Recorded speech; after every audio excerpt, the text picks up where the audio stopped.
The scoop. The scoop. Hey, what's up? This is your girl Ashley Marie, and you're tuned into The Scoop, your one stop for all things love, lifestyle, and relationships on MorrisMediaLive.com. I said, welcome to the school.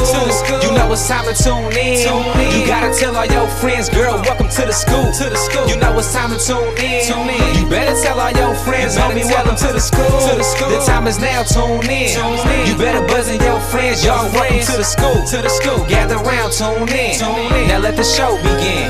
Hey, look, it's time to tune in. If you not, then you faking it. The best topics, love, lifestyle, and relationships. The dopest host in the world, Ashley Marie, holding it down from 7:30 to the 9:00 p.m. You better tell a friend every Wednesday night, cause you know she going in. They breaking the hottest artist in the game right now. No competition, so she in her own lane right now. You need the latest and the greatest, somebody that's gonna debate it. Well, we got it on lock, I know they hate it. So you can learn a lot if you choose to pay attention. We talk world news, sports, don't let me fail to mention how to get your money right, so you can live a lovely life.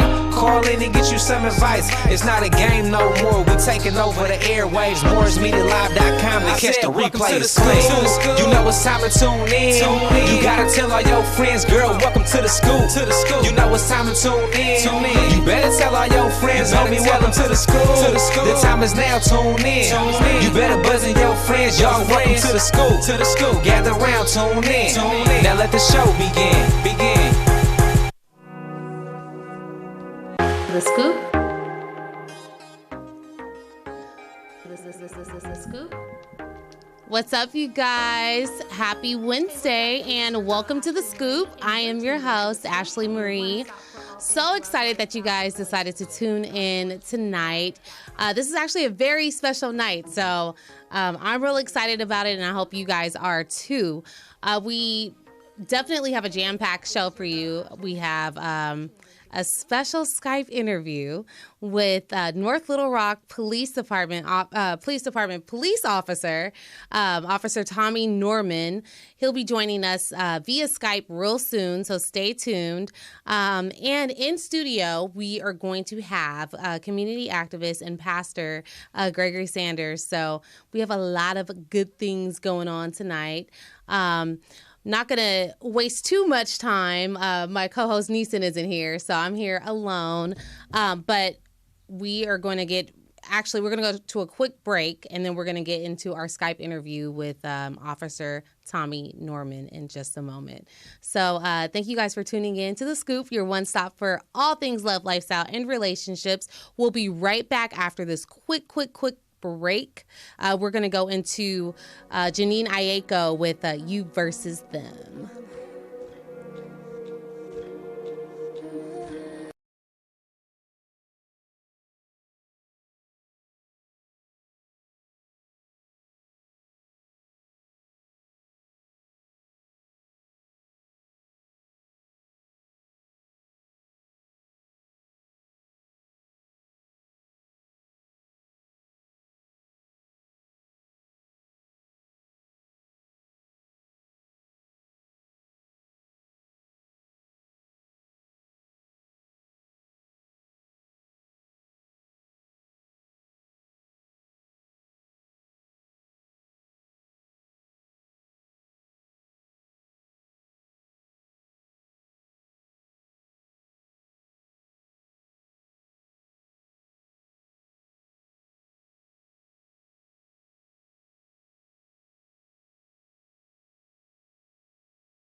how do you manage to handle all of this in your day-to-day routine? Like, obviously you have your general policing that you do, and then you have your community policing. How do you, like, what's your day-to-day routine? What does that look like?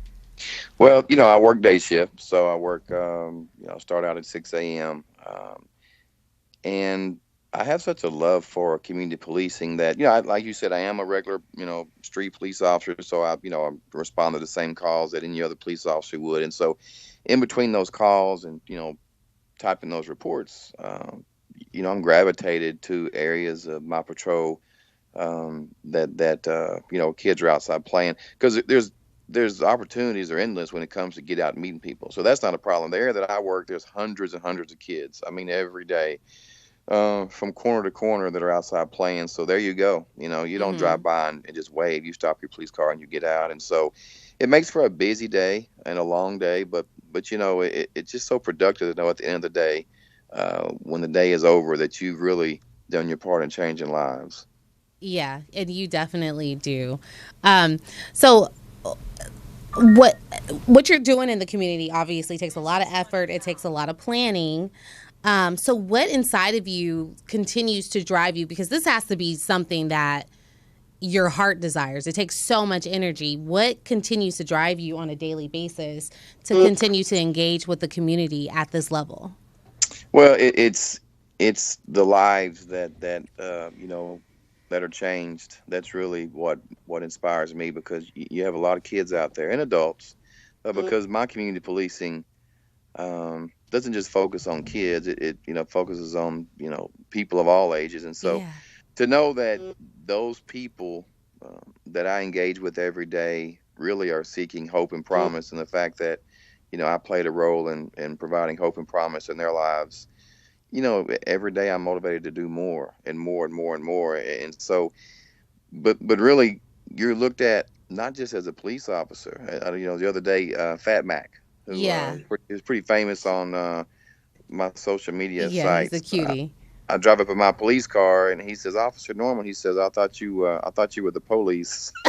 Yeah, you so said, basically, I am the Like, police. you're not really a police officer to me. Right. You're my friend, Officer Norman. Yeah. And so, when you hear that from a 4-year-old kid, that that you're doing something right. And so, and so many kids out there are scared of police officers. But what we like for kids to do is run to our police car, not run from it. Right.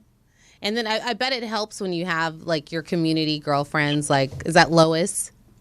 Yeah. She's your community girlfriend. You take you take her coffee, even though Lois said she wouldn't vote for you if you were running for president. She said she wouldn't even vote for herself. I thought I could get a vote from her, but that didn't even work out. No, so she wouldn't even let you rest your elbow on her shoulder. She's hilarious. I love Lois. She's so funny. Oh, she is. She's famous and doesn't even know it. Yeah, I know. She's adorable. Love Lois. We also have in studio too, Officer Tommy, community activist and pastor Gregory Sanders. He just joined me in studio. Hey, my brother. And he does a lot of work with a organization based out of Los Angeles called WYSM. Why'd you stop me? Yeah, why'd you stop me? Yeah. Wow. Okay. Yeah. So he's here in studio, so he might be chiming in, and asking you some voice. questions as well. Not a problem. Just Not so a you problem. know. Okay, so now before you started your career as a police officer, you worked in nursing and in the mental health field. In the mental health field. So I knew that if I wasn't a police officer, that I was going to be working with people, whether it's a counselor, whether it's a mental health worker, or maybe even a nurse. And so so I thought I would give it a try at the police department, and I passed all the tests and was hired June 15th of 1998. And so it's really been a dream come true, the last 18 years. But it's more of a gift. And I realized that really further on in my career, that going out every day and really connecting with people in the way that I connect with people is something that really can't be taught. Right. It's really something that really, God blesses you with, that unique gift of going out and just really bridging the gap, so to speak, Yes. and changing people's lives. Yes. So how did that part of your journey of you working in nursing and you working in the mental health field, how has that affect the way that you approach the community? Well, being a mental health worker prior to becoming a police officer was beneficial to me because, there are people in the community that suffer from mental illnesses, and so my training as a mental health worker, really comes into play more often than not because we deal with people almost every day that have mental illnesses. And, also goes, how do you talk to people? Just because you have that gun and that badge and that police car, that doesn't make you the police officer. Right. It's how you treat people, it's how you talk to people, and I'm really big on respect. What you did, what kind of crime you committed, I'm always going to respect you the same. Yeah, go ahead. Pastor Sanders wants to chime in. Okay, And, all right. and Gregory's Gregory, fine. excuse me. But you said something that was so critical because I not only serve as the vice president on the board of WYSM, which is Why You Stop Me, a foundation that was started in Long Beach by a current police officer who served our community by serving high-risk warrants and working in our high-risk areas of our community. We have 2 or 3, much like LA has a broader community. We have a couple of areas, 90806, 90813, that we identify as high-impact, low-resolution communities where we're always having. That's where the largest percentage of children are being removed from home, the highest rates of unemployment. But I'm so grateful that you said that you worked as a nurse because one of the things, not only locally but nationally, that we're experiencing is that violence is being identified as a sickness. They're treating it as a trauma, as trauma-based and trauma-informed and trauma evidence-based, and all of that ties to trauma. And when you mentioned mental nervous, you're LA County? No, he's North Little Rock. North Little Rock. Oh, beautiful. Right, yeah, and our yes, Oh, sir. okay. Well, what's cool out here is we found that we have about 18,000. I serve on our Inmate Welfare Commission, and we have about 18,000 men and women that are incarcerated. The largest point, probably like where you are, 18 to 30 is our largest population of incarcerated. But the next largest population is our mental nervous. We've got about 4,500 people incarcerated that are mentally ill. And jails were never meant to treat mentally ill people. They were meant to incarcerate criminals. Right. And so when you bring that to a community-based kind of policing, and I'm sure you're familiar with the president's new policy on cops, how he introduced his 21st century policing. And he uses these 6 pillars, and it's building trust with the community, policy, being at the table for policy and technology, and all of those fun components. But the one thing that we are lacking is how do we deal with our mental nervous. And so when you said you're a nurse, that adds tremendous value to your efforts of community policing, engaging our community. I like when you said with your downtime, when you see kids playing basketball, because in LA, we've been traumatized. Ever since the 70s, we've been traumatized we had a guy named Daryl Gates out here. And for years, we had the chokehold. And it was rampant in our communities. Then we went from the chokehold to this ram buster that would go and break down people's doors. And, if you had the slightest reputation of dealing, they would come and just terrorize your house. So our children grew up, our previous generations grew up with their parents being arrested and their uncles being assaulted. And so we had these years and years of trauma, and now, the old saying, hurt people hurt. So now we're just getting into a place where we can begin to filter it by moving from which policing is paramilitary, to now more getting police officers, not just the community, but we have to train police officers also in this new 21st century policing model of cops, community-based policing. Exactly. And I'm a strong believer in community policing. And, to me, as a police officer, you should be in the inner city. Stay off the main streets and get in the inner city. But the more time you spend out of your police car, the bigger impact you're going to have. Absolutely. And so that's the truth. We found out here that kind of the model has been about 40 years ago, probably in the 60s. Obviously, as people migrated from the South, from Bull Connors and all of that, under that rule, now we came out here under real heavy policing. Eula Bird out here and some of the situations out here, it truly paralyzed our community, because most police officers about 40 years ago, here at least, it was believed that if you had a military background, you made an awesome police officer. Then about 20 years, it shifted to educational based, where if you had a real strong, master's degrees, sociology degrees, criminal justice degrees, you made an awesome police officer. But now we're really finding the transition and transformation of policing into community based. You're not required to have a master. You don't even have to have a degree. And we're finding that by overloading our academies with qualified candidates who have a heart for community, we're producing better police officers who are we're not reducing officer safety. We're not compromising community integrity. What we're doing is engaging a community that's been traumatized over the last 30, 40 years, and now re-engaging them. So now we want our kids to grow up and say, I want to be a police officer, where 10, 12 years ago, no kid wanted to be. And that's powerful. There's a few kids, more than a few kids in the community that I've became friends with who, they really aspire now, even at 5 and 6 years old, to be a police officer. Was that a Maya that said she wanted to be a police officer? She said she wants to be a lady cop. Yeah, Oh, a Maya. nice. And then there's Tim, and and some of the other kids that, and I said this the other day in another interview, is that, children, they have people that they idolize, such as musicians and athletes and movie stars that they'll never get a chance to meet. But really, as a police officer, if you do your job right every day, you're that movie star. You're the Michael Jordan of community policing, and they get to meet you and shake your hand and hang out with you and sit in your police car. And it's really powerful to think about and just to be a part of. Yeah, and you've done such a great job developing an intimate relationship with the community. They look at you as family. Like you're invited to cookouts. Right. Like I said earlier, you're taking Lois her coffee in the morning. Like they look at you as family. You know their family business. And you talk about a cookout. There's a gentleman tomorrow who's having a birthday party, and he invited me to. He's having a cookout, and I met him just from. He's sitting on his front porch. Him and his wife are new to the community that I patrol, and I get out and I talk to him. We exchange numbers, and that's what it takes, because, I sit on this front porch, and if you think about it, the more time you spend in that community, those front porches are your front porches as well. You're invited to sit on those front porches anytime you want, and that's, as a police officer, you've done your job right if that happens.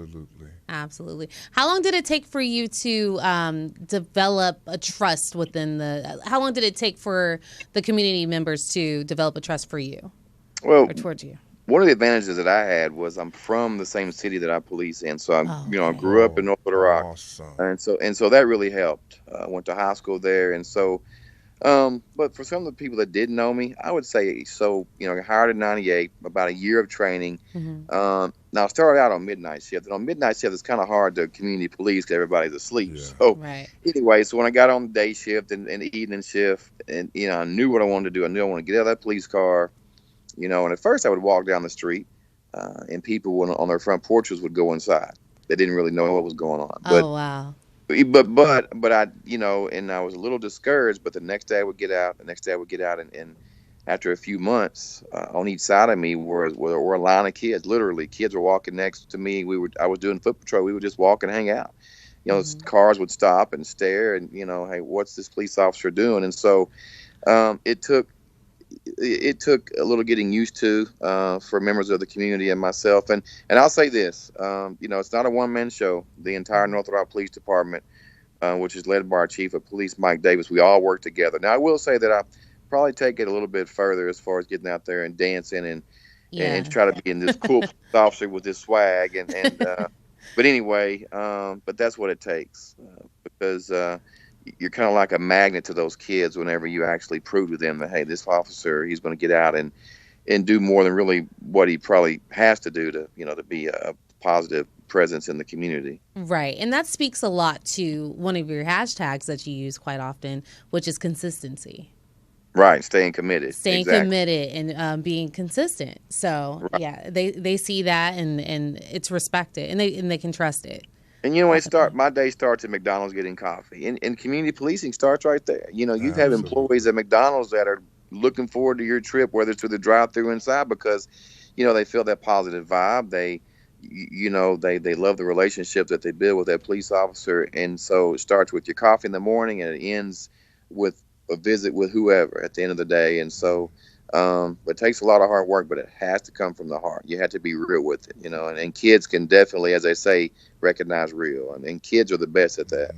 They are. Can I ask you a question? How many Yeah. how many police are on your sworn officers do you So have? we have a smaller department, obviously, than the LA area. So 200 officers, and 200 I think sworn? officers on the street probably maybe 120, give or take. So, those are just actually, patrol officers. Well, the question I was going to ask you is, it's so interesting because that's exactly how the model began out here. One officer, Jason Lehman in Long Beach, who worked our inner cities and it served high-risk warrants and was on gang task force. One officer, but he found that birthing this vision, really, which was validated by our president in 2014 with the 21st century policing model. But my question is, how much resistance, how much buy-in have you gotten from your fellow officers as you really try to challenge them to not only change a culture but change community, and how the community responds to you proactively?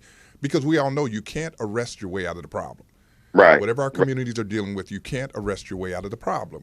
So the absolute answer is exactly what you're doing, and I'm so encouraged when Ashley told me that, hey, there's somebody else in another state that has the same passion for shifting the culture and birthing this fresh relativity for our communities. So what's been the buy-in, or what's been the pushback, and even your supervisors?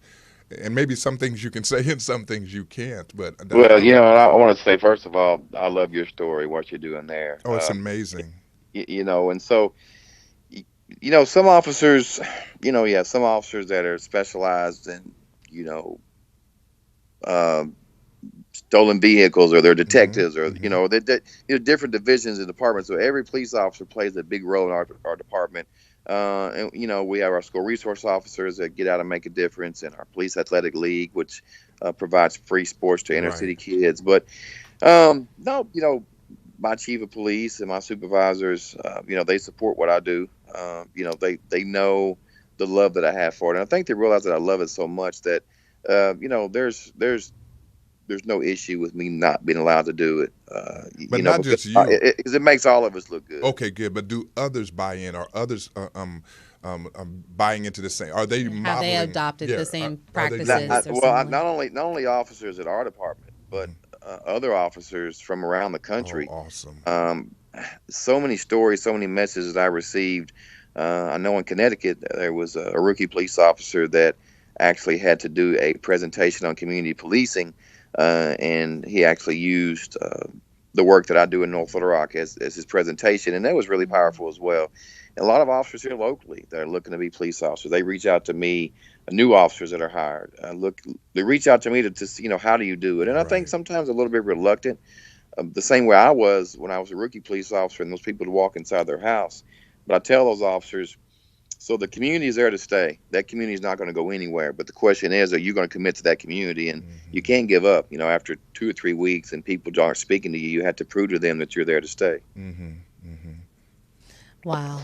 So, how have you seen since the community policing has kind of taken off for you? Has the social climate between the public and the police changed in North Little Rock? And how has it changed since implementing? People stop me all the time, and just thanking me for my service. And what I really like is when you have a parent that stops you, and they say, hey, my daughter talks about you all the time, or I've been hearing this name, Officer Norman. I finally get a chance to meet you. So, it's the fact that when kids come home at night, at the end of the day, and they tell their mom or their dad that they met this certain police officer, then you're doing your job right. And so, trust and respect, and it goes both ways. And I tell the people in the community, they play a role as well to engage with us. It takes all of us together to really make that community a more peaceful place to live. And I think some people just don't really know how to approach a police officer, start a conversation. But it takes them as well as us to go out and really form those relationships. Right. So you're actually on patrol. You're not a community resource. No, a lot of people think I just go around and. That is so cool. kiss babies and Right, hug hug, ladies. right, take pictures and photo ops. So But you're you actually on know, patrol. but You actually have to arrest. oh yes, Yeah. yes, yeah. I Yeah. mean, I work vehicle accidents, bank robberies, house Wow. fires, whatever a Okay. police officer does. But I can guarantee you, even if it's 2 minutes, and I've been busy all day, if I have 2 minutes to spend with a group of kids, I'm That going is to do it. so So awesome. it's kind of like you have to have that fix. I have to have that Absolutely. community policing fix there. If not, then I don't know. I may get kind of cranky. Have you ever? I'm so sorry. No, go ahead. Have you ever read the Moynihan Report, which was actually written in 1963? I have not. Oh, it's amazing. Write that down, or I will Well, have answer. what is it again? Well, it's called the Moynihan Report. And it was a precursor to our communities on some of the things that would affect our communities and making us less productive, less relative, and all of the markers that really make a community productive. And a couple of things that they highlighted. The first things was the father absenteeism. Second one is lack of employment, and a third was lack of education. And Wow, so, maybe Ashley could send me that information. you know what, I will. Yes, But I'll the reason I send was asking you that is because we in Long Beach and probably LA County as a whole, well, let me just regress for 1 second. They did a survey in Boston, which was really cool, and it's less than a month old, and they surveyed 500 kids, 13 to 18 years old. And they asked them what the source of their anger was. And the number one response that they got wasn't jobs, wasn't schools, wasn't opportunities. It was parents. They were angry at their parents. Wow. And so because they were angry at their parents, it played out in education. They had a lack of interest, a lack of motivation, and part of it was because absentee fathers and the opportunities for their parents. So I wanted to segue that into seeing how much of that do you see in Arkansas, and then how have you found, or are there effective evidence-based models that you guys have for parent engagement, parental engagement, which is a true source of reducing recidivism for us and reducing our crime stats for us here, but we are still slightly challenged in the parental engagement. And do you find that your model helps with parental engagement, or do you have a model that works in your city?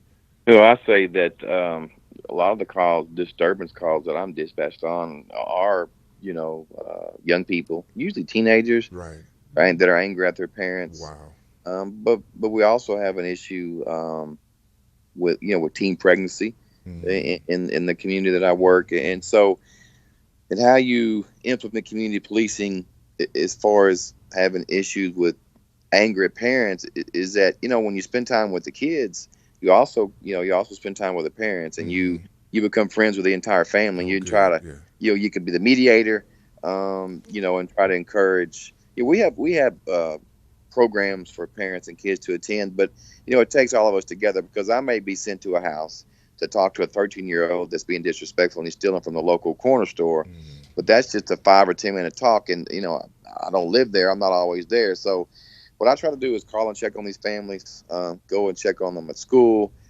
call the parents and see how things are going. And just, we call it following up. That's you really follow good. up as much as you can. And because a lot of parents, my phone rings a lot for parents who want me to talk to their kids. And I do. I think it's an obligation that I owe the community when it comes to parents and kids and trying to improve their relationship with each other. And you show that on your social media as well, because I know I saw a video. I believe it was Fat Mac. He was upset that he didn't get some candy, Right. and he walked away. And you Right. made him come all the way back. And you told him, "I'll give you some candy, but you need to be grateful." Yeah, exactly. So- Exactly. Yeah. So you he's, definitely show that. You're right. And, Yeah. and I could tell you this. I don't know if you saw this, because I've had issues with my Facebook page, but on Instagram, the video where Fat Mac and his 3 brothers are on the trampoline, and they're jumping up and down, they're screaming for joy, they're really, really happy, and I get closer, and Fat Mac says, "Officer Norman, my mom's out of jail. My mom's out of jail." Wow. In a way it's sad, and in a way it's joyful, but that was just really a powerful moment for me, because he'd never been that talkative. And so, and I know I've known his mom since she was little, and now I know her boys, and so, but I've been a part of the mom's life, and now a part of her kid's life, and that just goes to show there's consistency there, and you're staying committed. Yeah. Can I ask about faith-based? Yes. I know I'm sick. I'm so No, sorry. you're fine. You were fine. How is your faith-based participation? And you know what? We're going to talk offline And Oh, I'll make sure I yes. get your information. But how has your Yes, yes. faith-based participation been in the community? Because there's in Baltimore, I know you know about the Freddie Gray unrest and all of that, but I was in Baltimore in December, and the second in command there said something so powerful. He said, "Why are we always calling the police for things our grandmothers used to handle?" And he really challenged the faith-based community because my grandmother, if something was going on in the community, we didn't call the police. She would come outside, or my mom would come outside, or you knew your pastors in your community. But how is your faith-based engagement there in your community policing? Because obviously that's what community policing entails. You have to have a kind of a faith-based buy-in as well. So, Oh, I have to brag on our awesome, local churches. Yeah, the local churches do a great job. awesome, And some of the churches are right in the middle of the neighborhoods, and so yeah, they have block parties and they have back to school events and summer programs. And so, no, our faith based programs, they're excellent in my okay. opinion. They're wonderful. And they And invite the police in, and police come and oh y- participate. Oh, that's so oh good. yes, Okay, oh exactly. I have several churches in my patrol area, and I work on Sunday mornings, and I'll stop in and visit, absolutely. and hang out, and after church is over, they had an event, a community day at a church called King Solomon. And I actually got in the Duncan booth, because there as a police officer, you sometimes you get out of that uniform and you Hmm, get wet, hmm, hmm. and you partner with that church. I love the pastors that we have; they do Oh, such a great cool. job, just really giving back to the community, not only the Yes. pastors but their members, and the Yeah. members Right. big Right. well. So, yeah, our faith based, I Oh, think it's definitely an A+ for sure. congratulations. So cool. That's great to know. I wanted to backtrack just a little bit. Have you seen any positive trend in crime rates since you guys have kind of adopted the positive community policing tactics? Have you You seen? know, I feel like that the crime rate, and I don't have the stats. I can't speak on the actual stats, but Okay. you have um, a group of kids or even adults that develop a relationship with a police officer. Mm-hmm. This has happened before. Is that they don't want to let that police officer down. Not only is that police officer a police officer in the community, but also it's a friend, and they may think twice before they break the law. And Yeah. I really feel strongly, and I would like to look at the stats before community policing was so involved up until now, Mm-hmm. and how has that changed the crime rate? Because as a friend, you don't want to let that friend down. You Right. want to make sure that you keep that positive relationship, Mm-hmm. and not disappoint. And it's now personal for them. Exactly. So yeah, I definitely can see that. And the kids definitely that you come in contact with, they look up to you. They see you as a mentor. One girl I saw, she called you, she referred to you as a community dad. Yes, that was powerful. That was Yeah. one of the local high school students, and the NBC Today show had traveled here from New York and Mm-hmm. interviewed some of the students before school at a local donut shop, and I'll always remember that. And I've known the young lady since she was a baby, and she's a teenager now, getting ready to graduate next year. And you are your community dad. You really are. A Mm-hmm. lot of these kids, they don't have a male figure in their life, and so you play a lot of different roles, and a community dad is one of them. Yeah. So what can you share with us, a success story from one of the kids that you mentor? Obviously, this Well, young lady that said that, but one that stands out is a young man when he was a teenager. I arrested him at a local mall for shoplifting. mm-hmm. So he contacted me last year. He sends me a message on Facebook that he's driving a truck. He's making good money. He's Mm-hmm. married and with kids. Wow. But what really played a role in him becoming who he is today is that when I did arrest him, I treated him with dignity and respect, which made him feel like that he had another chance in life. Wow. And that's one story, and there's others, but that one really really stood out because and I do arrest people at times, obviously, but you still treat them with respect, and I know that if I was ever taken to jail, if I had that respect and dignity shown to me, that hey, I'm gonna get out here and I'm gonna try and turn my life around, and that's what happened to him. Mm-hmm. You even had you told a story about, and maybe you can share it tonight, about a guy that was being arrested or wanted to turn himself in as a suspect for murder, Right. and he reached out to you, right? 2001, I believe. So I was a 3-year officer. and this gentleman called and wanted to speak with me. Now, this was I work for North Little Rock, but Little Rock is our capital city. Mm-hmm. But he was in Little Rock, which is just right across the river from my city. And so he wanted to meet with me. He didn't say why. So he was at a local gas station, and he was sitting on a curb in front of the gas station, and he approached me and he said, "Hey," he said, "I'm tired of running." He said, "Little Rock Police is looking for me for capital murder because I beat a man with a 2x4." And so I called Little Rock Police, and they came over, and sure enough, they'd been looking for the guy. Had his picture all over the news, and so they put him in the back of their patrol car, but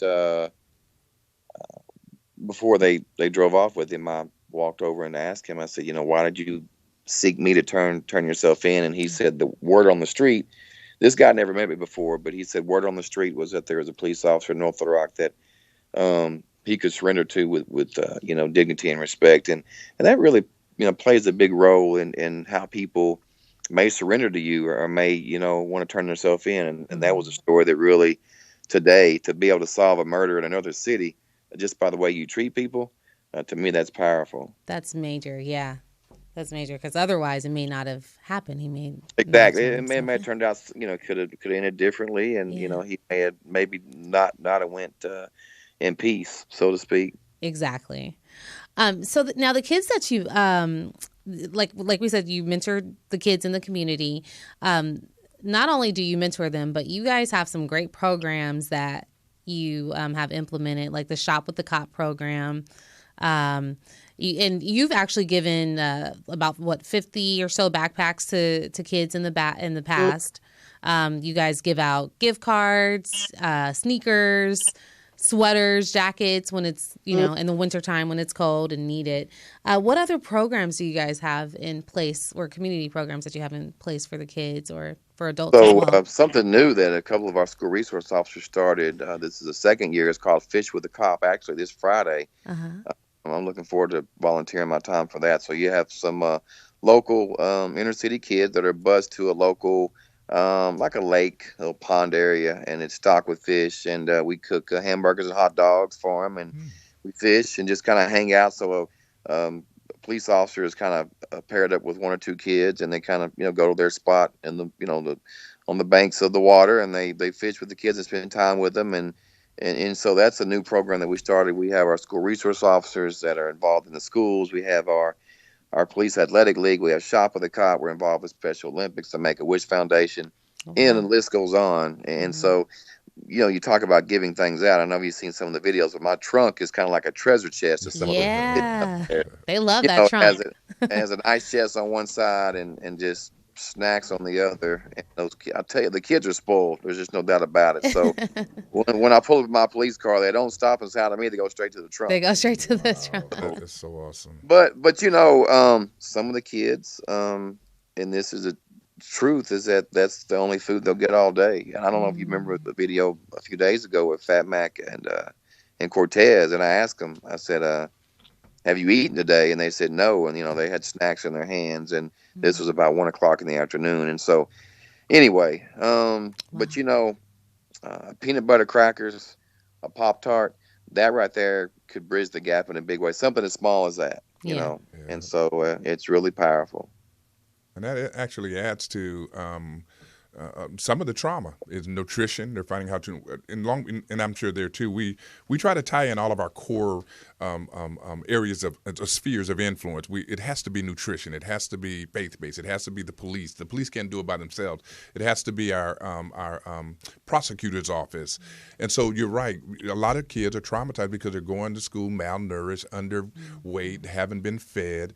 And so what an awesome an effort that you're making to not only personalize it, but make sure that there's more value to your presence, and that when they see you, that builds confidence. That will help you solve crimes because your communities trust.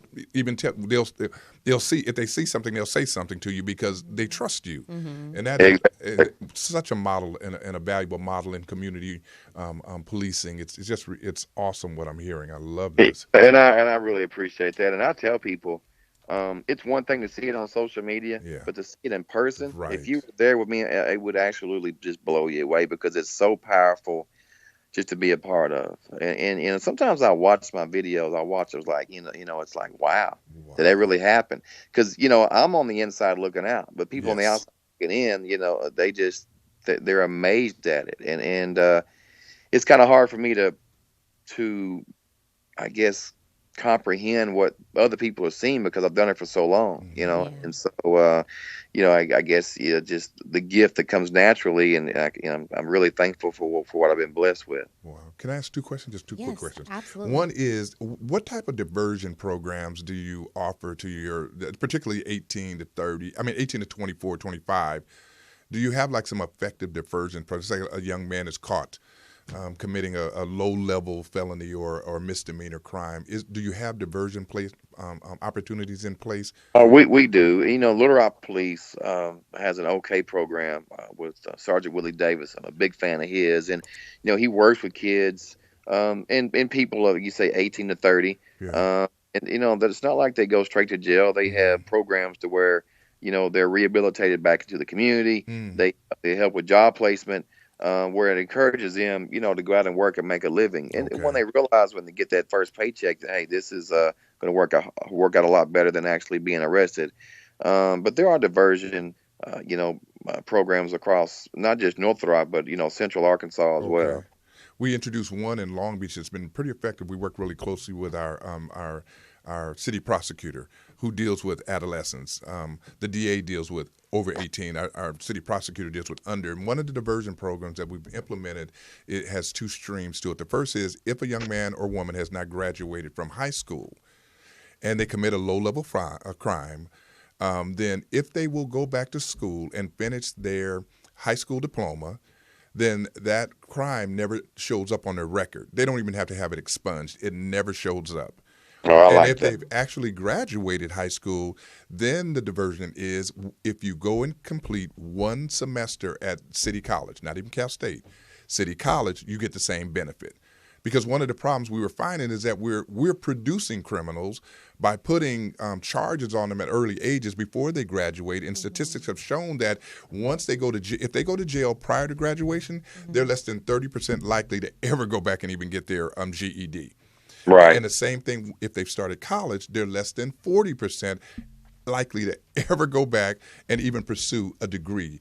That's great. We found some success in that so that we're not producing criminals.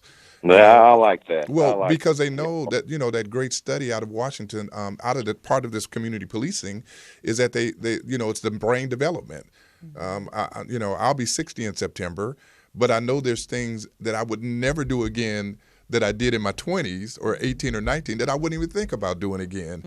And because exactly. I'm a little bit more mature now, and they're finding that some of the decisions that our young people are making is a result of lack of that particular part of the brain development, which gives them that accountability and responsibility. And then the other thing that I wanted to ask you about really quickly, and then I'm gonna be quiet, is that do a lot of your young adults participate in ride-alongs? We've had some good success with getting some of our young adults after 18 plus to get them interested in being police officers, and by just encouraging them to do more ride-alongs. Do you have a program There like that? are two. We have two officers now, new officers that just got. Well, one got hired about 3 years ago, and one Mm-hmm. just got out of the academy. But they did ride-alongs with me, and it's something that you Oh, mentioned that Wow. because they rode along with me, and then when they became old enough, which is 21, okay. they were both hired. But I've had a few other younger people that done ride-alongs, and they're so inspired Yeah. because before you see it on social media, that's one thing, but Mm-hmm. to see it in person, it can inspire you 10 times more. So yes, we have ride-along programs. People can ride. They sign a waiver and they can Mm-hmm. ride the Mm-hmm. 8 hour shift, half the shift, or a Mm-hmm. couple of hours. But most ride the entire shift just to be able to experience, everything. Right. Oh man, I'm so inspired. That's Oh yeah, great. the ride because I did a ride along before I became an officer, and so I loved it. I was so excited about the ride along day, and so it really inspired me to be a police officer as well. Wow. And you have Explorer programs as well. We call them Explorer programs where like they're in You know, school. we don't have an Explorer program. A Oh. lot of the young people have reached out to me through social media because they're explorers in other states. But now there may be other police agencies in the surrounding cities, but I know that we don't have an Explorer program. Gotcha. Not as of yet, anyway. Okay. Okay. Well, you've definitely had massive success with making a positive impact on the community in Little Rock, North Little Rock, and I'm sure in Little Rock as well, and nationally now. So what's the one suggestion that you have for police officers around the country? Just to engage, yourself. You can't make a difference in your police car with your windows rolled up. It's not going to happen. And so, and some police officers maybe they're nervous. They may not admit to it. A little bit reluctant. But just if you see two kids in the front yard playing, just get out and hang out with them and play with them. Or if they're, I don't care how small your town is or how big it is. And I've always asked myself, if I went to work in LA, if I went to work in Baltimore, some of these bigger cities, could I have the same impact? And I feel like that I could. Or if there's a town of 1,000 people, there's going to be community policing is not just about kids. It's about someone that's 90 years old or someone that's 60 years old. So, you can make a difference in anybody's life. And so just got to make a difference. And I don't care where you're at. I don't care if you're eating lunch somewhere.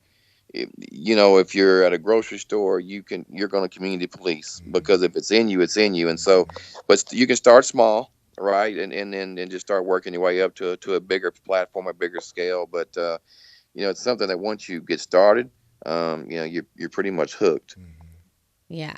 Well, thank you so much, Officer Tommy, for taking the time to chat with us tonight. I'm applauding you. You're going to, we all need to. You are killing it out there. Well, and listen, and I really appreciate it. Right now I'm having difficulties, Ashley, with my Facebook public figure page, but Facebook's working on that as we speak. So I do have Instagram, which is tnorman23. I have Snapchat, which is Mission Give. Right. And then Twitter is Officer Norman. I do have one Facebook page. It's my personal page that I do put some work on in the community, and that's Tommy M. Norman. So definitely Instagram right now, I guess, as far as community policing and sharing with others my daily work, that would be the place to go. So, but thank you for your time. I'm honored. Perfect. Thank you. We're honored. LA. I was excited about tonight. So, yeah. Anyway, and when you come to visit, you have to stop by the studio and hang out with us. Oh, that's the first place I'm going. Yes. Love it. And I just hit follow, so you got a stranger following you. Oh, you're on Instagram. He's on Instagram right now. Wait, look. But I don't have 175,000. No, he doesn't have as many followers as you. Well, listen, I'm telling you, sir. If you watch a few of those videos, you may have had some tissue ready, because you'll laugh and you'll smile and you'll be inspired. Yeah. So, yeah, but thank you so much for your time, and I really, really appreciate it. Thank you so much, Officer Tommy. We'll chat soon. All right, have a great night. Okay, you too. Okay. Good night. Wow, that was a great interview with Officer Tommy Norman, right out of North Little Rock, Arkansas. Wow, that was high profile. That was, he's amazing. He is amazing. Welcome to the Scoop. Oh, I'm glad. Please. You weren't here during the intro, but that's okay. And I apologize. That's okay. No, that's fine. Oh my God! I just had to. Thank you for your staff that came and rescued me. I appreciate you so much. And your cameras are here. Oh, they are. Yeah. Oh, wow. Your cameras are here. Just FYI, I didn't Have I been on camera all the time? You have. Oh, that's Lord okay. Jesus. No, Both times straight. That's okay. Thank you. All right. We're going to take a quick break. You guys are tuned into The Scoop. We're going to go to a song. What song are we going to go to? Actually, this is Miguel with Candles in the Sun, and we'll be right back here on The Scoop.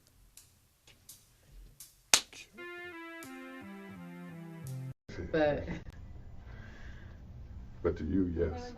To me, I'm an angel. Oh, Lord. And he said, "You're not an angel. How I get stuck with you." Well, I says, "You're not an angel." You're that's what Victoria's Secret's calling their models now. Huh? That's what Victoria's Secret calls their models now. What's up, you guys? You're tuned into The Scoop on MorrisMediaLive.com. I'm your host, Ashley Marie. I am here in studio with I guess you've like kind of turned into my guest co-host for the night. You didn't know. Gregory you didn't know that was happening. I love it. What's your name? Gregory Sanders. Oh, okay. Yes. And what do you do?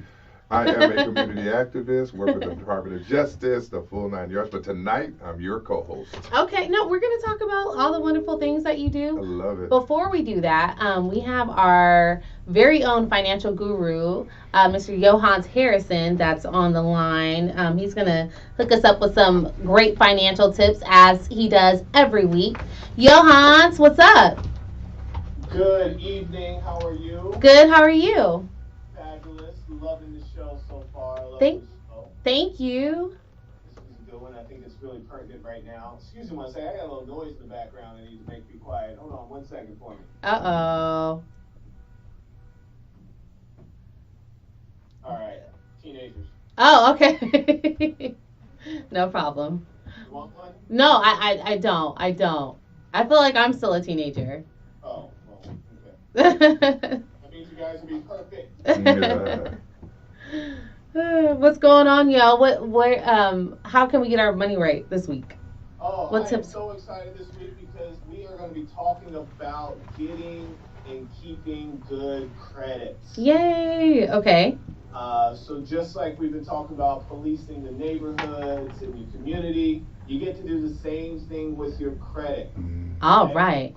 I believe that if something is important to you, you'll track it.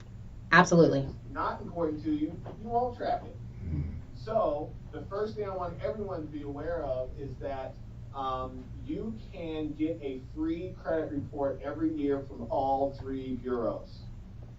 And all you have to do is just go to freecreditreport.com, fill out some information, it'll ask you some questions about yourself, social security number, date of birth, last places you live, things of that nature, and you can get all 3 credit reports. So if you have not done that, I recommend everybody do that at least once a year. Now, also, if you have credit cards, a lot of the credit cards will offer free credit monitoring as well. Yes. I personally have a Capital One card. Alicia has a Discover card, and her Discover gives her free credit reporting, and my Capital One gives me free credit reporting. But if you don't have a credit card that has that, you can always just go and grab your own credit report, freecreditreport.com. Okay? Now, I also want to talk about what happens if you find something on your credit that's not good. Or maybe you find something on there that's not yours, or maybe something's being reported late and you've never been late on it. All of the credit bureaus will allow you for free to go to their website and dispute any item that's on your credit report. Okay. Now, of course, you have to have a good reason to dispute it, but you go on and you can dispute it. They'll launch an investigation. Typically, an investigation is anywhere from 30 to 45 days. After that, they'll let you know whether or not the information they found was correct or erroneous. Mm-hmm. Erroneous information, according to the Free Credit Reporting Act, has to be removed from your account or corrected. So that's why you don't want to find out that there's something on your credit that's not yours when it's time for you to go buy a car. Because having poor credit can cause higher interest rates, it can cause you to get declined, and it just costs you more money. People, when you have poor credit, you are punished over and over and over again for the poor decisions you made in the past. So it's always best to try to get a clean slate. Okay? So, speaking of having good credit, let's talk about what good credit is. Okay? There's a credit score range, anything between 300 and the highest I've ever seen is 850. I've heard some rumors that you can have a 900. I haven't seen a 900, but the highest I've seen is 850, which I call that A paper or perfect. So anything between 300 and 629 is considered poor credit. So 629, so you want to work to get above the 4 and get into the 630 to 689. 630, 689, that's fair or average credit. Mm-hmm. And then when you get 690 to 720, that's good credit, and 720 and up is excellent. Okay. So it's all about working to get your credit score as great as you can, because the higher your credit score, the less interest you pay when you borrow. So a lot of people are curious. They asked me, I just got questions today. Someone's asking, well, okay, how do I keep a good credit score? Fair Isaacs, who is FICO, F-I-C-O, so Fair Isaacs basically came up with this algorithm for managing credit many, many years ago, and it's a secret. None of us really know. There's many books that have been written on it. People have studied and tried to figure out how he does his calculations. But there are some components that we do know. And I want to make sure everybody knows about those, okay? So the first one is paying on time. Paying your debts on time represents about 35% of your credit score. Okay, so that's almost a third of it, just paying things on time. So I encourage, if you have multiple cars, you have, car, house, what have you, you want to make sure that you have some sort of system in place so you're keeping track of the things that you have to pay. And then credit utilization. So how much of the available credit that you have are you using? And that's another 30% of it. Okay. Now, here's where it gets a little fuzzy, because some people think, okay, well, I have a $5,000 credit card and I owe $4,000 on it. I'm using it. Is that bad? Yes. It can't be. It can't be. Typically, you want to keep what I've seen from credit scores that I've looked at, and people that work on fixing their credit, buy a house, car, what have you. What I've seen is you want to keep your credit balances below 35%. So if you have a $10,000 credit card, you want to keep the balance below $3,500. And if you want to know when do they figure out the balance, it's the day before your statement runs. That's the balance that's reported to the credit bureaus. Okay, so a lot of people I'll have to do when they want to improve their credit score, I'll tell them, you want to pay your card early, especially when you pay it early, so then it reports a lower balance than you would have the month before. Okay. Now, when it comes to auto loans and mortgages, the amount that you borrow versus what you owe doesn't really hurt or help your credit score, but paying it on time will. And then if you don't pay someone and you end up with a judgment or you end up with a lien, those things can stay on your credit for up to 7 years. Now, here's the thing about those debt companies that will buy what you owed and then come after you for the amount that you owed. You can always negotiate with them, but you want to make sure you're aware of what they're putting on your credit. Okay. And if you are negotiating with them, I encourage you to work with, a credit consulting company. I work with a great one. I've been working with them for, almost 12, 13 years now. It's called THD, Tom, Harry, David, Credit Consulting. And they can help negotiate with anybody that you owe money to and help you come up with settlement offers and do that stuff on your behalf. Their services range anywhere from a couple $100 to $2,000. Well worth it. I've used them. Alicia's used them, and probably a third of my client base, if not more, over the years has used them to help them buy houses, buy cars, what have you, because they really know how to work directly with those lenders and those any of those debt consolidation companies and things of that nature. So the best thing to do is just keep it good from the start. Right. So we know bad things happen to good people. And just know what your rights are, know how to monitor it and stay on top of it, because the highest, I know we've been talking about policing, the fastest rising crime in the world is what? Identity theft. ID theft. ID theft, yep. Yes. And every day you can find a headline about some hacker stole a bunch of credit card numbers, or some hacker, stole account numbers. I just today I got an email from my bank saying we're sending you a new card because we think that your card number may have been jeopardized. Yeah. Okay? So you want to make sure you're staying on top of your credit file and your credit report. If those things are happening, things pop up. I've dealt with clients that have had their identity stolen. I've had my identity stolen. It is no fun. The earlier you find out, the better you can stay on top of it. So with that, I know I kind of jumped in because I know I'm up against time here, and I just wanted to get going. I want to let everyone know where you can find me. Of course, I'm going to share with everyone, I am a financial planner, wealth manager. If you want to reach me, you can email me. YOHAN as in Nancy, C as in Charlie, E as in Edward, at luminous8.com. That's LUMINOUS 8.com. You can also follow me on Twitter at Yo_Harrison, Instagram, Yohance Harrison.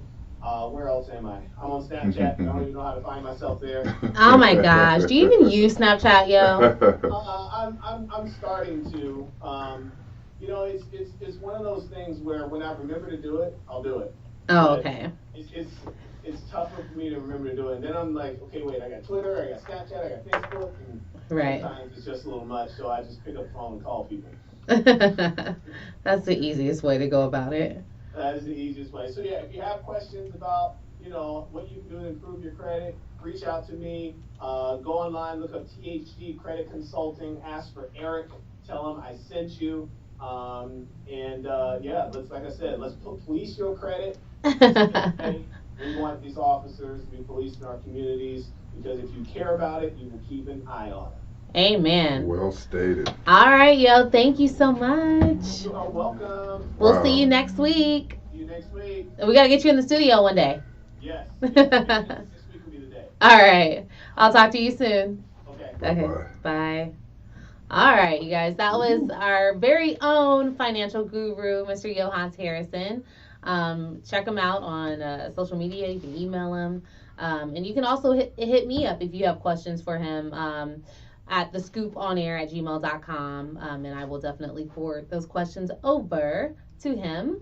And getting into the latter part of our show. What happens if you got like a 79 credit score? 79. You're in trouble, huh? You're in big trouble. Oh, wow, Dang. Lord. That's like you can't buy air. You can't buy air to no breathe. No wonder. With that. Now I understand. Dang, it's at 79. that's hurting. Oh, my Lord. Thank you for that information. That was powerful. Yeah, he's really good. Every week he always gives us great info on our finances. Okay.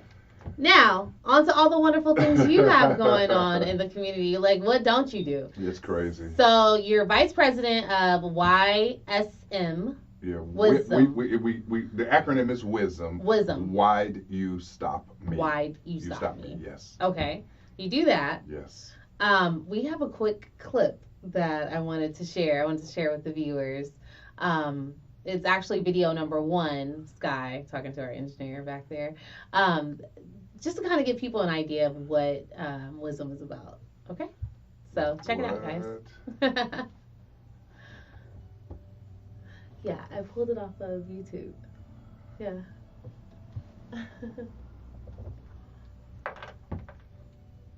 Let's see, who texted? Did you just check your credit score? Ha!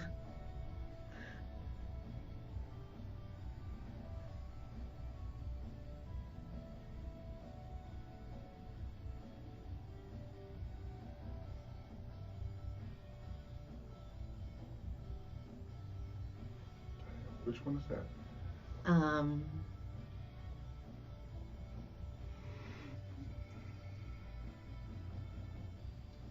Sky. I don't know if that's the right one, is it? What is it showing? What's it showing? The one coming back right now from it. That's the LBCC one? That's not the one we're supposed to be playing right now? What does it say? The LBC. Oh no, that one that actually was not the right clip. Oh. We're gonna show. That's okay. That works too. We're gonna show the next clip. This one actually gives everyone an idea of what Why'd You Stop Me is kind of all about. Cool. So we'll check it out now. There we go. Similar concept. The community oftentimes doesn't realize how much community policing training we have. The most powerful part of the Why'd You Stop Me program is learning all about communication and learning about public perception. This is a great program because it provides understanding where the two sides can understand where they're coming from. I think it's particularly powerful for the youth of this community to attend a program like this, but I see it having a great application to everyone in Long Beach community so that they know exactly why the officers are doing the job in a certain way. It makes them safer, it keeps our officers safer. But we want the community to embrace this training and understand it because it's important. And if they understand and they know what it's about, then they have a greater chance of making sure that they get through it contact safe, which means that we get through it contact safe. Given all the unrest regarding police use of force across the country and how it affects communities, if they could be a part of this program and see what's really happening in the mindset of the officers, I believe that it would change some of those actions. We want to learn how to de-escalate situations that may not even be escalated yet. Because by us making sure that we concentrate on de-escalating the whole time, we're going to reduce the times we have to escalate. In the classroom, the field, by showing officers when they're in the academy how to conduct ourselves with the community. You know, the verbal tactics, the way to approach people, how we talk to people, the humanization of our police culture into the community is well defined in the program, and that in turn helps our job become so much easier out there when we contact people and talk to people. Cops think of things one way. Community oftentimes thinks of things the other way. All right. So that was a clip from Why'd You Stop Me, from their promo, giving us all an idea of what it is that they stand for and what they're working towards in the community. So tell us about some of the wonderful things that you guys are doing. I know we kind of got into it when we were chatting with Officer Tommy, but give us a little bit more of an idea of what you do and what you're doing with the program. Absolutely. And the clip that you saw was our president and our founder, I'm sorry, not the president of our board, but our founder, Jason Lehman, who is a current Long Beach police officer who, as I said earlier, served high-risk warrants, served in our most impacted areas of our community. But he noticed one thing, that while engaging in the areas that he served, were traditionally young men who had gang affiliations. Okay. And the one thing that we found is that there's a high level of anxiety between every encounter because both sides have a level of fear. Make no mistake about it, police officers have a badge and a gun, but they're still afraid. They want to go home. In several communities, they're outgunned. Right. And then for the community, the one thing that would happen is that when police officers would engage them, they didn't know why. And so their anxiety becomes really high, and they're trying to answer questions while police are trying to do their job and making sure that there's no weapons, there's no guns, there's no threats. Right. So Jason came up with the idea on building a foundation for community policing that is centered on Why'd You Stop Me? And the very first thing that we try to challenge our police officers to do is at the moment of contact, you let them know, I stopped you because of this. Oh, so you're giving them the why. Right at the moment. Okay. Why'd you stop me? Okay. We stopped you because your tail light is out. We stopped you because we have there's a call for a young man who was doing this. Or whatever the reason is, the probable cause is, they have to acknowledge that or state that in advance. And so that's the foundation. And we found that it's been very effective because we don't just teach the community to act right, we teach police officers to act right. Okay. So we train our police officers in Long Beach. We've done 2 police, before they even hit the streets, we go into our police academies and train them. We've trained our total Long Beach Police Department. We've done Salinas, we've done Utah, we're going to Oakland, we've done LA. And so it's being embraced, just like the fellow officer earlier mentioned, community policing is the way of the future. And the more interactions we can have safely, and I like what Jason said, he says common concepts. We have to have a common concept, which means that I have a responsibility to respond. A police officer has a responsibility to make sure I'm informed. And so that's the balance and the effectiveness of Why'd You Stop Me? And I know one of your primary goals is to increase the transparency in policing. So how, other than police officers giving the why up front, how are you guys increasing the transparency? Well, one thing that has been valuable is we have a term called dust off. Dust off? Dust off. Okay. And that is after every encounter, if a young man or young woman is not arrested, we teach dust them off. And what that means is thank them for their cooperation, to let them know we really appreciate it because this is what we were looking for, this is what we were searching for, we value your partnership in this stop. We say dust it off. So we don't let that person go off, leave angry, hurt, feeling disrespected, because that becomes trauma. Right. And just like in a war, where PTSD is real, it's real in our communities. Yes. Every time we encounter a police officer and they leave us with this feeling of disrespect, then that is a level of trauma that now clinicians are equating to the same level as a soldier coming back from PTSD when it occurs routinely. Right. Okay. So how can I'll pose the question 2 ways. How can parents equip their sons and their daughters who are going out into the community to better handle themselves when they encounter the police, and how can adults do the same thing? Absolutely. The first part for parents is authority equity, is what we call. And if they have authority equity at home, where the child respects the parent, then they usually have equity at school or when they encounter a police officer. But what we see is that there is this: if a child doesn't respect their parents, chances are they're not respecting their teacher, and chances are when a police officer encounters them, that respect level is relative, because there's no equity there. They've not invested in building equity in respect. Right. And so for parents, the one thing that we try to get our parents to understand is, please teach your children simple compliance at the moment. Okay. Don't exert your First Amendment rights or your amendment rights at that moment. Don't become a street level attorney at that moment.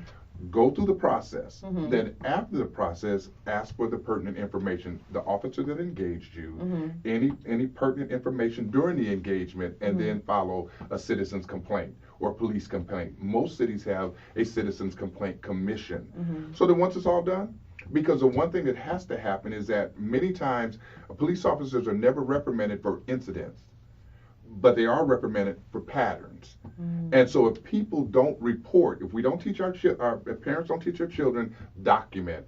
After the encounter, document as much as you can, write down as much as you can. Video, have a friend video as much as you can. And then after, go through the necessary processes. So those are great tips. So what happens when, because I've seen I've seen videos where officers make people that are bystanders, put their phones away and stop videoing. They cannot do that. As long as you're not in a position that you're interfering with the process, they cannot make it mandatory. The best thing that has happened, the best innovation to the civil rights movement in the last 100 years has been the cell phone. The cell phone. Yeah. So they cannot mandate you put your cell phone away unless now you are the one that's being arrested or they're inquiring. Now that you have to put your cell phone away. Okay. But if you have a friend that's 10 yards away and they're not impeding the progress, they can record all day long. Everything. Okay. Yeah, they can document. They can't interfere, but they can document. Absolutely. Okay. Yeah. The best thing for civil rights that's happened has been the cell phone. That's great information. And then your second question was asking about how. Oh, just how can it, and your answer kind of answered both. I was just wondering how adults can kind of conduct themselves, but it's the same way. Absolutely. Just go through the process. We tell everyone, no one should die from a police encounter. Right.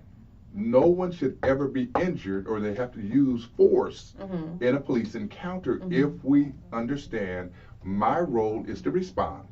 And everything that's inaccurate, we deal with it afterwards. I want to go home. The cop wants to go home. Everybody wants to get home. So make that encounter as safe as possible by simply complying. Okay.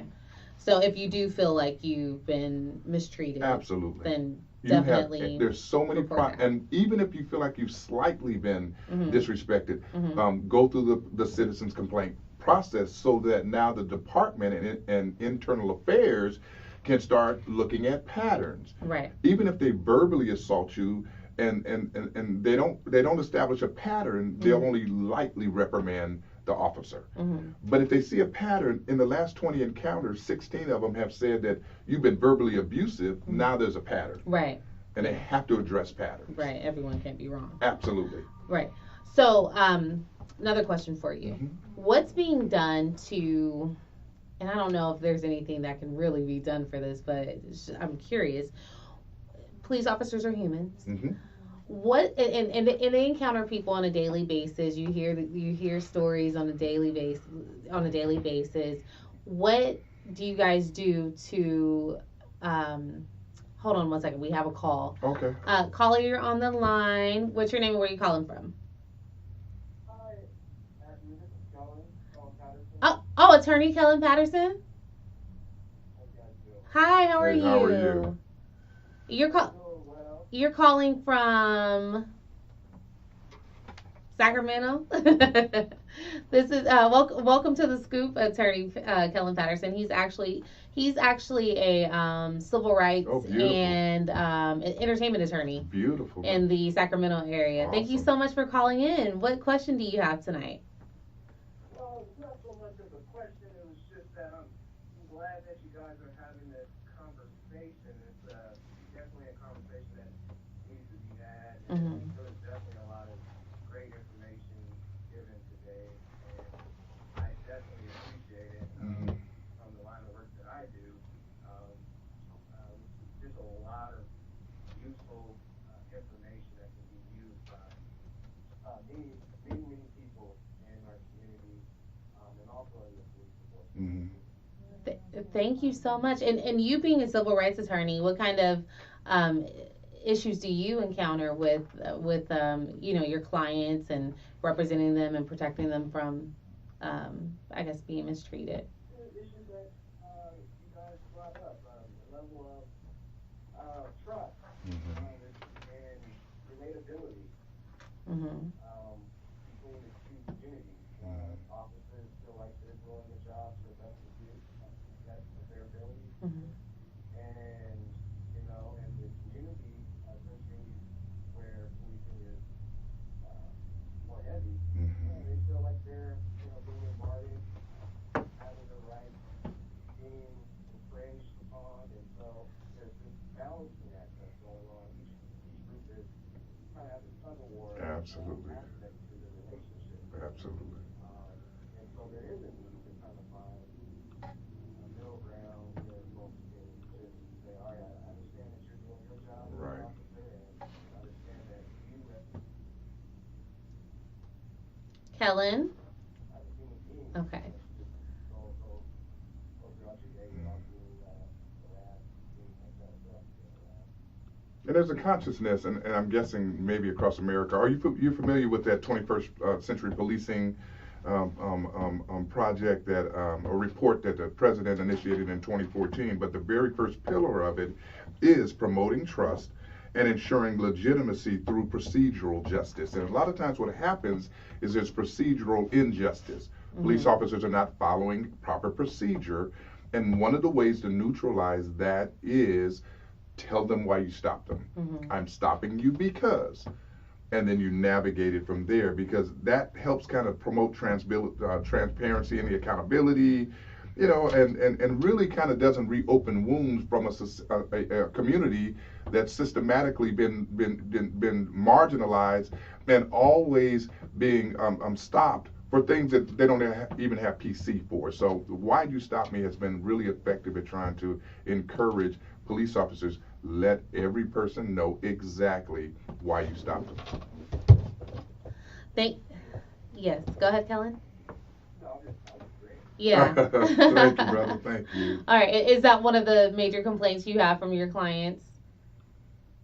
Well, yeah, I guess the major complaint is just along those lines. It's more of, overzealous policing. Absolutely. That's kind of what it is.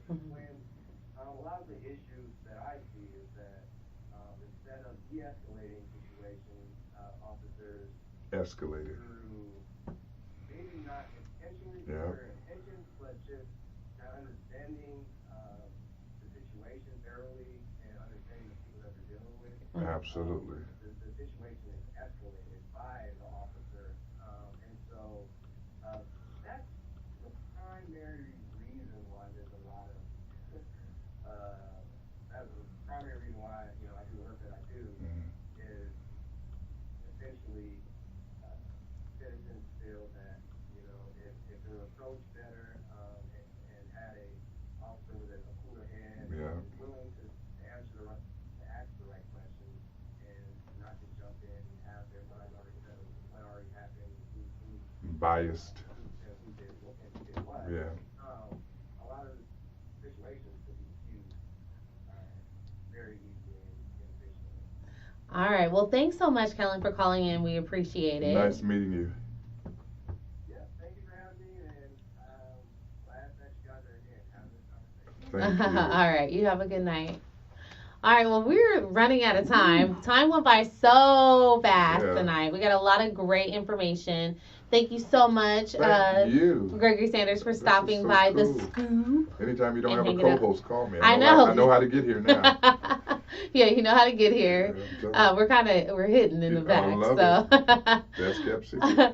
All right, thank you guys so much for tuning into the Scoop. Why don't you give out your social media really quick so people can follow you and know how to get in contact with you? Absolutely. One of the most vigorous ones we have is on our Instagram, and it's Team WYSM. @ Team WYSM, Team WYSM, and I'm simply Gregory Sanders 562. Okay, Long Beach.